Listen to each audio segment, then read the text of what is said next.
आज हम बात कर रहे हैं ऑथेंटिक लीडरशिप यानी प्रामाणिक नेतृत्व के बारे में। हाँ, एक ऐसा विषय जिस पर आजकल बहुत चर्चा होती है। बिल्कुल। हमारे पास हार्वर्ड बिजनेस रिव्यू की इमोशनल इंटेलिजेंस सीरीज की एक किताब है ऑथेंटिक लीडरशिप, और इसी पर कुछ और लेख भी हैं। और हमारा मिशन एक तरह से ये समझना है कि ये ऑथेंटिक होना आखिर है क्या। सही कहा। क्या ये सिर्फ एक नया बज़वर्ड है या इसमें कोई गहरी बात छुपी है? और शुरुआत में ही एक बहुत हैरान करने वाली बात सामने आती है। कौन सी?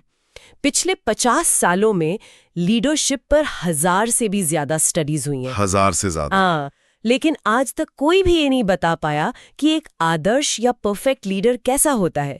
कोई एक फिक्स खाका है ही नहीं। और मजे की बात यह है कि ये एक अच्छी चीज है ना? हाँ, बिल्कुल। अगर कोई एक सही तरीका होता तो सब बस उसकी कॉपी करने में लग जाते। फिर प्रामाणिकता कहाँ रहती? सही बात है। जैसा एमजिन के सीईओ केविन शेरिर में कहा था जब वो जैक वेल्स के साथ काम करते थे कि हर कोई जैक जैसा बनना चाहता था। हाँ, लेकिन लीडरशिप की तो कई अलग अलग आवाजें होती हैं। बिल्कुल। और अगर कोई सिर्फ किसी बड़े लीडर की नकल कर रहा है तो फिर मुश्किल समय में उस पर कोई भरोसा कैसे करेगा? लोग बनावटीपन को तुरंत पकड़ लेते हैं।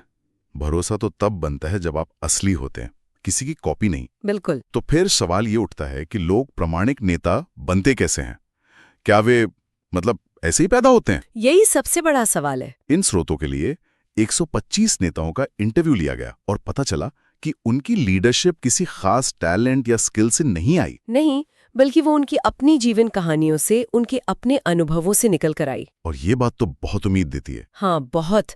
इसका मतलब है कि लीडर बनने के लिए आपको किसी खास गुण के साथ पैदा होने की जरूरत नहीं है। आप अपने अनुभवों से, अपनी जिंदगी के उतार चढ़ाव से सीखते हैं और विकसित होते हैं। बिल्कुल। प्रामाणिक नेता असल में अपनी लाइफ स्टोरी को समझकर ही सेल्फ अवेयर बनते हैं। यहाँ पर नोवार्टिस के चेयरमैन और सीईओ डैनियल वेसेला की कहानी वो बहुत दमदार है। हाँ, उनका बचपन तो बहुत ही मुश्किलों में बीता था। गंभीर बीमारियां, माता पिता से दूरी और फिर कम उम्र में ही पिता और बहन की मौत। उनकी शुरुआती जिंदगी तो ज्यादातर अस्पतालों में ही गुजरी, जहां वे अक्सर अकेले और डरे हुए रहते थे। ऐसे अनुभव किसी को भी तोड़ सकते हैं और अक्सर लोग खुद को एक विक्टिम की तरह देखने लगते हैं। हाँ, लेकिन वसेला ने ऐसा नहीं किया। उन्होंने अपनी कहानी को एक अलग नजरिए से देखा। सही कहा। उनके जीवन में एक मोड़ तब आया जब अस्पताल में एक नए डॉक्टर ने एक दर्दनाक मेडिकल प्रक्रिया करने से पहले उन्हें हर स्टेप के बारे में समझाया। हाँ, और उन्हें जबरदस्ती पकड़ने के बजाय नर्स का हाथ पकड़ने दिया। वसीला कहते हैं कि उस एक बार उन्हें दर्द महसूस ही नहीं हुआ। करुणा के उस एक पल ने उन पर इतनी गहरी छाप छोड़ी कि इसने उनके जीवन का मकसद ही बदल दिया। बिल्कुल। और यही कुंजी है। उन्होंने उन दर्दनाक अनुभवों को अपनी ताकत बना लिया। उन्होंने अपनी कहानी को एक नया आकार दिया। एक पीड़ित की कहानी से एक ऐसी इंसान की कहानी तक जो दूसरों के दर्द को समझता है और उसे कम करना चाहता है। हाँ, और कई प्रामाणिक नेताओं की प्रेरणा उनके जीवन के किसी ऐसे ही कठिन अनुभव से आती है। तो अपनी कहानी जानना एक बात है, पर खुद को सच में समझना वो एक अलग ही बात है। हाँ, यहीं पर सेल्फ अवेयरनेस की बात आती है। चार्ल्स श्वाब के पूर्व सीईओ डेविड पोट्रेक का अनुभव बड़ा दिलचस्प है। वो बहुत मेहनती थे, हर काम में आगे। लेकिन उनके साथ काम करने वाले लोग उनसे खुश नहीं रहते थे। और उन्हें खुद इस बात का एहसास ही नहीं था। वो अपने काम में इतने डूबे रहते थे कि उन्हें अपने ब्लाइंड स्पॉट्स नजर ही नहीं आते थे। उन्हें लगता था कि उनका काम ही काफी है, पर उनका जो आक्रामक रवैया था, जो हर वक्त काम करने की आदत थी, वो दूसरों को डराती थी। जरा सोचिए, उनके लिए वो पल कितना चौंकाने वाला रहा होगा जब उनके बॉस ने उन्हें बुलाकर कहा। क्या कहा? कि यार, तुम्हारी टीम तुम पर भरोसा नहीं करती। ओहो, ये बात तो दिल में खंजर की तरह चुभी होगी। बिल्कुल। पहले तो वो इसे मानने को ही तैयार नहीं थे। और यही होता है, इनकार या डिनायल सेल्फ अवेयरनेस के रास्ते में सबसे बड़ी रुकावट है। हम सब अपने बारे में कुछ कहानियां लेकर चलते हैं कि मैं ऐसा हूं, और जब कोई उस कहानी को चैलेंज करता है तो हमारा ईगो उसे स्वीकार नहीं कर पाता। पोल्ट्रक को भी अपनी कमियों को मानने में वक्त लगा, लेकिन जब उन्होंने माना तभी वो खुद को बदल पाए। तो प्रामाणिक होने के लिए वो फीडबैक सुनने की हिम्मत चाहिए जो हम सुनना नहीं चाहते। ठीक है, तो सेल्फ अवेयरनेस जरूरी है, लेकिन वैल्यूज का क्या? अपने उसूलों की एक लिस्ट बना लेना तो आसान है। हाँ, असली परीक्षा तो तब होती है जब उन पे टिके रहने की कीमत चुकानी पड़े। बिल्कुल। जब सब कुछ अच्छा चल रहा हो तब तो उसूलों पे चलना बहुत आसान लगता है। असली टेस्ट तो तब होता है जब आपका करियर, आपकी सफलता या उससे भी कुछ बड़ा दांव पे लगा हो। हंट्समैन कॉरपोरेशन के संस्थापक जॉन हंट्समैन की कहानी इसका सबसे अच्छा उदाहरण है। हाँ, वो निक्सन प्रशासन वाली कहानी। हाँ, वो निक्सन प्रशासन में काम कर रहे थे। एक दिन राष्ट्रपति के चीफ ऑफ स्टाफ HR हाल्डनमैन ने उन्हें बुलाया और एक अनैतिक काम करने को कहा। उन्हें एक कांग्रेसी को फंसाने के लिए उसके प्लांट में कुछ अनडॉक्यूमेंटेड वर्कर्स को नौकरी दिलवाने का एक अंडरकवर ऑपरेशन करना था। एक पल के लिए तो उन्होंने सोचा भी नहीं होगा, लेकिन फिर कुछ ही मिनटों में उनके अंदर की आवाज ने कहा कि ये गलत है। और उन्होंने उस वक्त देश के दूसरे सबसे शक्तिशाली आदमी को सीधे सीधे ना कह दिया, ये जानते हुए कि इसका नतीजा क्या हो सकता है। हाँ, उन्होंने इस्तीफा दे दिया और व्हाइट हाउस छोड़कर चले गए। वो एक पल था जिसने उनकी पूरी जिंदगी की दिशा ही तय कर दी। कमाल है। अब यहाँ एक बहुत ही दिलचस्प और शायद थोड़ी अजीब बात सामने आती है। हाँ? हम सब बी योरसेल्फ या जैसे हो वैसे रहो सुनकर बड़े हुए हैं, लेकिन हमारे स्रोतों में से एक लेख कहता है कि असली लीडर बनने के लिए कभी कभी आपको नकली होने का नाटक भी करना पड़ता है। हाँ, ये तो एकदम उल्टा लग रहा है ना। बिल्कुल। हाँ, ये सुनने में विरोधाभासी लगता है, लेकिन इसका मतलब बेईमान होना नहीं है। तो फिर क्या मतलब है इसका? इसे ऐसे समझिए,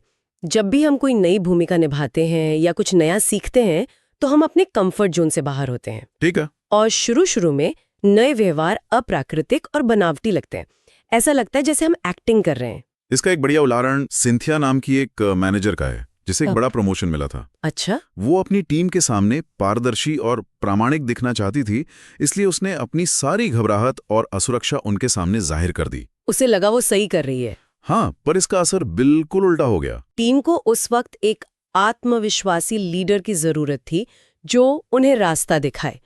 सिंथिया की ईमानदारी ने उसकी विश्वसनीयता ही खत्म कर दी।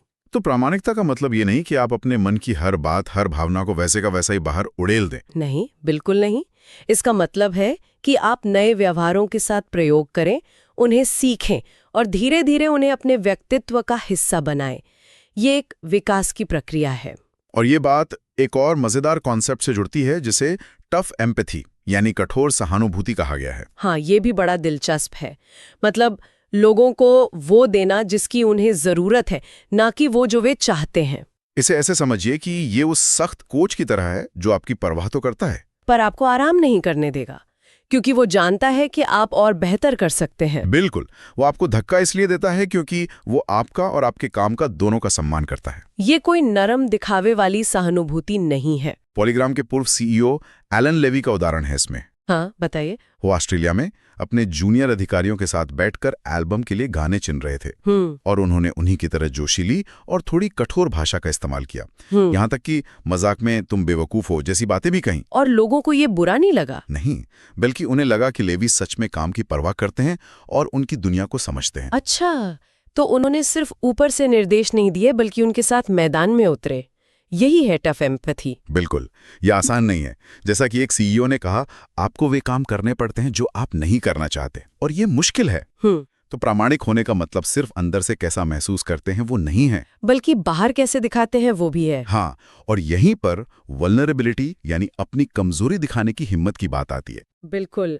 हम अक्सर सोचते हैं कि एक लीडर को हमेशा मजबूत और परफेक्ट दिखना चाहिए, लेकिन एक लेख बताता है कि अपनी कमजोरी दिखाना असल में एक बहुत बड़ी ताकत हो सकती है। अर्चना पाचिराजन की कहानी तो कमाल है। हाँ, उनकी स्टार्टअप के पैसे खत्म हो गए थे। उन्होंने अपनी टीम को इकट्ठा किया और ईमानदारी से बता दिया कि वो उन्हें सैलरी नहीं दे सकती।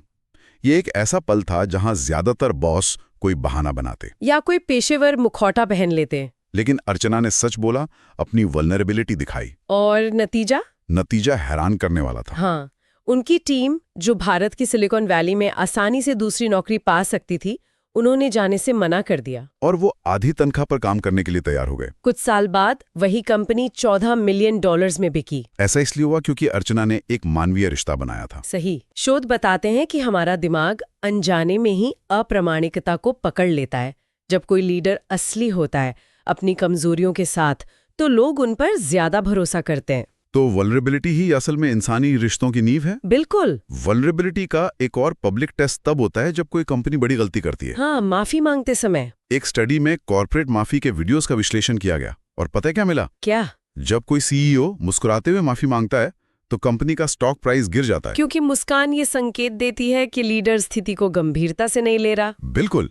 लेकिन जब वही CEO दुखी चेहरे के साथ माफी मांगता है तो कंपनी का स्टॉक प्राइस असल में बढ़ जाता है। अच्छा। क्योंकि तब भावना और संदेश एक दूसरे से मेल खाते हैं, जो निवेशकों का भरोसा बनाता है। और एक और स्टडी में पाया गया कि जो कंपनियां खराब प्रदर्शन के लिए खुद को दोष देती हैं, वो उन कंपनियों से बेहतर परफॉर्म करती हैं जो बाहरी कारणों पर इल्जाम लगाती हैं। तो संदेश साफ है, जब गलती हो तो उसे मानो और उसके बारे में सही भावना भी दिखाओ। जिम्मेदारी लेना और सही भावना दिखाना विश्वास को फिर से बनाने के लिए बहुत जरूरी है, चाहे वो कर्मचारियों के साथ हो या निवेशकों के साथ। अब तक हमने जो भी बात की वो एक आइडियल दुनिया में ठीक लगती है, लेकिन क्या प्रामाणिक होने का मतलब सबके लिए एक जैसा है?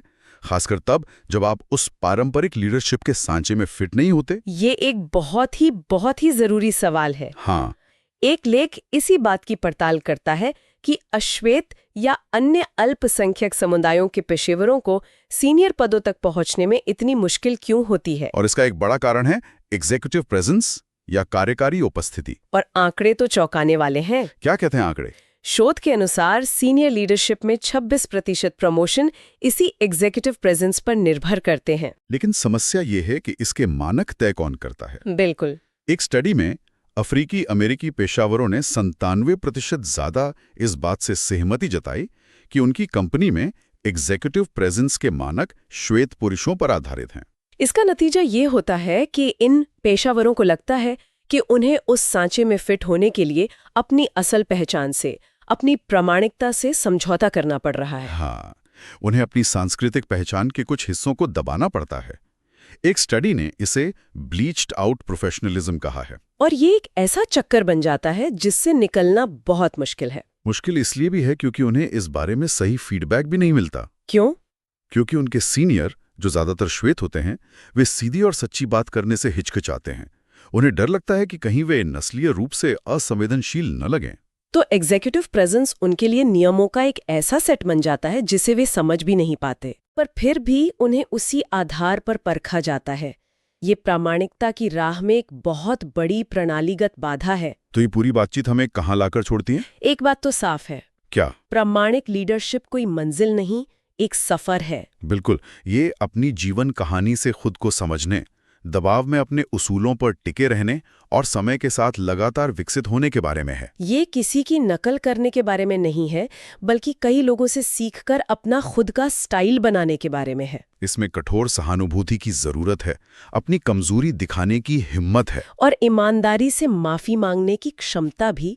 और सबसे जरूरी ये समझना कि प्रामाणिक होने का अनुभव सबके लिए एक जैसा नहीं होता। और आज की ये चर्चा एक सोचने वाला सवाल छोड़ जाती है। हमने इस पर बात की कि एक व्यक्ति कैसे प्रामाणिक बन सकता है, लेकिन क्या ऐसा हो सकता है कि किसी कंपनी का कल्चर ही इतना कठोर या बनावटी हो कि वो एक लीडर को प्रामाणिक होने ही ना दे? हाँ, चाहे वो इंसान खुद कितना भी सेल्फ अवेयर क्यों ना हो। बिल्कुल। जब एक असली इंसान एक नकली सिस्टम से टकराता है तो क्या होता है? क्या इंसान सिस्टम को बदलता है या सिस्टम इंसान को तोड़ देता है? ये एक ऐसा सवाल है जिस पर आगे सोचा जा सकता है।